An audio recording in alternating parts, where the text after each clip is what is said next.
Salam sejahtera semuanya. Jumpa lagi di channel Cerita Beda Alam.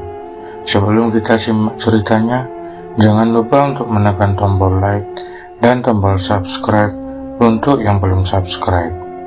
Dan klik notifikasinya agar tidak ketinggalan cerita-cerita terbaru dari channel Cerita Beda Alam. Dan untuk episode kali ini yang berjudul Dendam Gondoruo. Gimana ceritanya? Langsung saja kita simak kisahnya. Di sebuah desa kecil bernama Desa Cempaka, hiduplah seorang pria bernama Surya bersama istrinya, Lestari, dan anak sematawayangnya, Bayu. Keluarga ini hidup dalam kesulitan ekonomi yang sudah berlangsung bertahun-tahun. Sawah mereka kerap gagal panen, membuat Surya terjerat hutang dari rentenir yang tanpa ampun. Lestari selalu mencoba untuk menguatkan hati suaminya, tapi bagi Surya, ucapan itu tidak lebih dari angan kosong. Ia merasa menjadi seorang pria yang gagal melindungi keluarganya. Suatu malam saat Surya duduk termenung di gubuk sawahnya, seorang tetangga bernama Pak Karim datang menghampiri. Pak Karim dulunya seorang petani miskin, tapi kini hidupnya berubah total. Ia memiliki rumah besar, tanah luas, dan ternak yang banyak. Surya yang diliputi rasa iri dan penasaran bertanya, "Bagaimana kau bisa berubah secepat itu, Pak?" Pak Karim tersenyum samar. "Jika kau siap mengambil risiko, kau juga bisa berubah, Surya." Ia melanjutkan dengan bisikan lirih, "Pergilah ke hutan di malam bulan purnama, cari pohon beringin tua di sana. Semua keinginanmu bisa terkabul." Surya tidak langsung percaya, tapi ancaman rentenir dan kelaparan di depan mata membuat kalimat Pak Karim terus terngiang di kepalanya. Hari-hari berlalu dan Surya semakin gelisah. Lestari sering memergokinya melamun di sudut rumah, dan Bayu yang berusia 8 tahun bertanya polos, "Ayah, kapan aku bisa sekolah lagi?" Pertanyaan itu menghantam hati Surya seperti pisau tajam. Pada malam purnama berikutnya, Surya memutuskan untuk pergi ke hutan. Ia tidak memberitahu siapapun, bahkan Lestari, dengan membawa sejajan sederhana seperti yang diajarkan Pak Karim. Ia melangkah ke dalam kegelapan. Di tengah hutan, ia menemukan pohon beringin tua yang disebutkan Pak Karim. Di bawah sinar bulan, pohon itu tampak hidup. Akar-akarnya seperti menjalar dan bergerak perlahan. Surya menempatkan sesajennya di bawah pohon sambil membaca doa-doa yang diajarkan oleh Pak Karim. Tiba-tiba suara berat dan menyeramkan terdengar dari balik kegelapan. "Siapa yang memanggilku?" Surya membeku. Dari balik pohon muncul sesosok makhluk raksasa berbulu lebat dengan mata merah menyala. Gondoruo itu menatap Surya dengan senyum menyeramkan. "Apa yang kau inginkan?" tanya Gondoruo.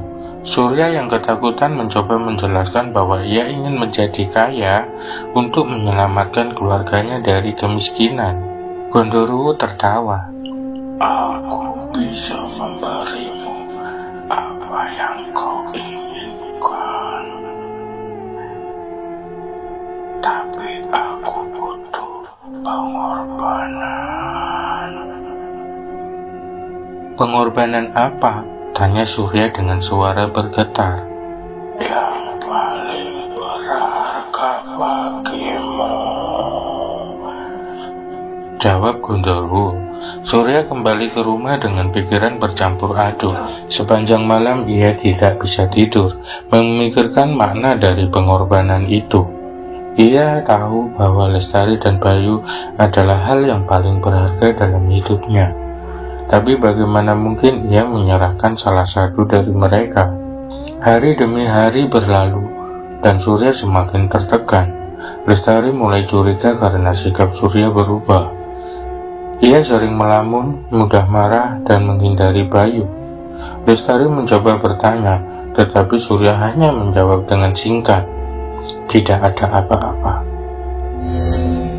Ketika Gondoruo kembali menampakkan diri di mimpinya, makhluk itu mendesaknya untuk segera membuat keputusan. Surya merasa terpojok. Di satu sisi ia ingin menyelamatkan keluarganya dari kemiskinan. Di sisi lain, ia tahu bahwa keputusannya akan menghancurkan hidup mereka. Akhirnya dengan berat hati, Surya memutuskan untuk mengorbankan Bayu. Ia meyakinkan dirinya bahwa anaknya akan pergi dengan damai dan bahwa kekayaan yang akan didapatkan dapat membawa kebahagiaan baru bagi dirinya dan Lestari. Pada malam ritual terakhir, Surya membawa Bayu ke hutan dengan alasan ingin mengajaknya melihat bulan purnama.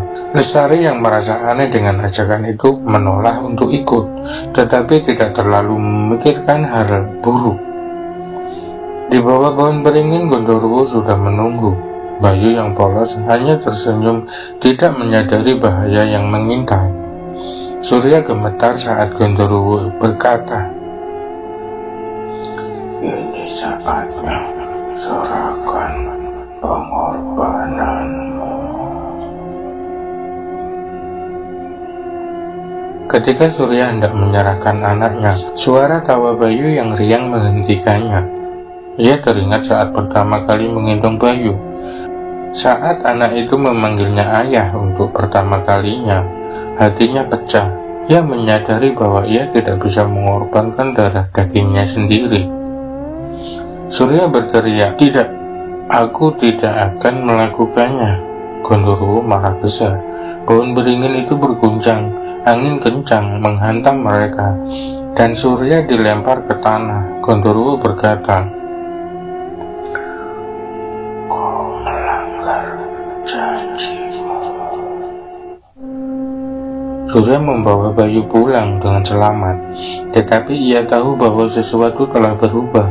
Keesokan harinya sawah mereka terbakar tanpa alasan yang jelas, dan rumah mereka dihancurkan oleh banjir besar yang datang tiba-tiba.